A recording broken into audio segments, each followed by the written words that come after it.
As far as most crimes against humanity go, slavery is one of the worst. The concept of a human paying money to purchase and thus dominate another human is a sickening idea to nearly every person on Earth. However, some still believe that slavery has been erased from the United States since the end of the Civil War. In reality, slavery is more prevalent than ever in our country, and now under a new name: sex trafficking.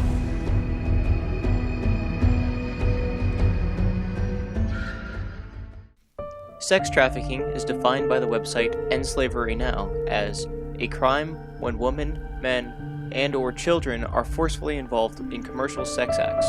In the United States, any minor under the age of 18 engaged in commercial sex acts is automatically considered a victim of sex trafficking under the law. Morgan Brindley of Brussels states that it is the fastest growing crime in the world.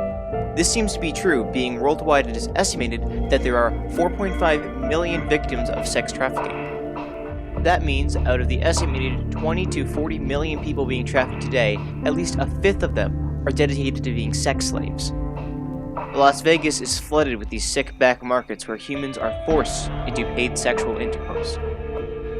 One of these victims, Rebecca Binder, was 18 when she went from a small town in Oregon to the streets of Vegas, simply due to the deceiving language of her boyfriend. So he proposed the idea of moving to Vegas, and he said, "But I can't ask you and the baby to move to Vegas because this isn't where families live."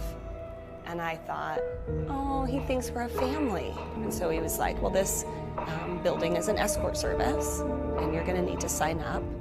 And I thought, escort? That sounds like prostitution. And that's when he slapped me across the face. And he said, you're gonna go inside and you're gonna get my money back. These atrocities aren't just limited to the backbones of vacation spots. From Charlotte, North Carolina, to our own nation's capital, this twisted ideology has rocketed out of hand.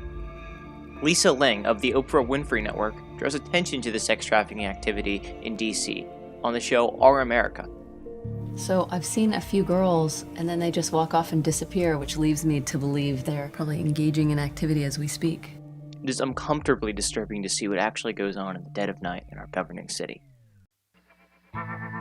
With markets like these everywhere, it may seem like it is impossible to spot the abuse.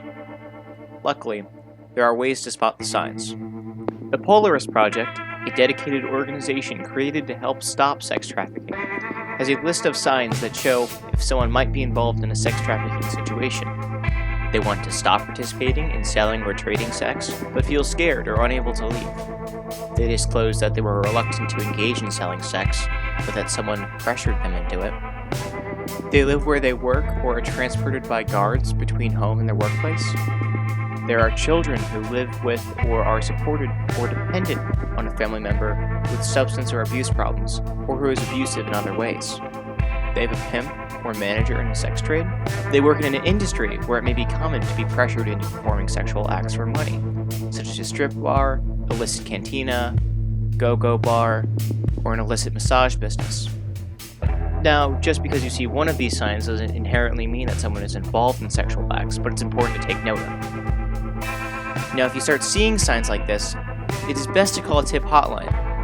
MissingKids.org is one of the most known. MissingKids.org also made a 60-second short about sex trafficking. Ladies from around here? Actually, I'm from Florida. Florida? Are we paying you to talk or to drive? My bad.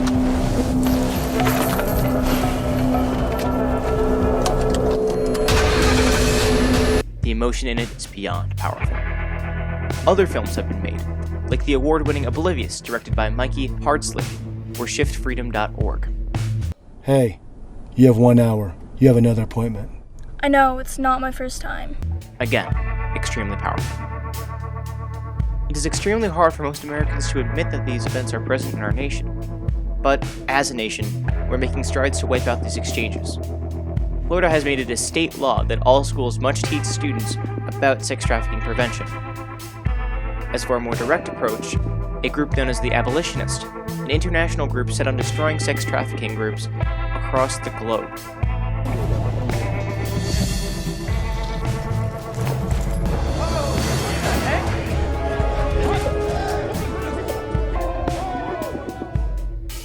With more attention, we can bring these shady dealings to light and eventually eradicate them, as they should have been long ago.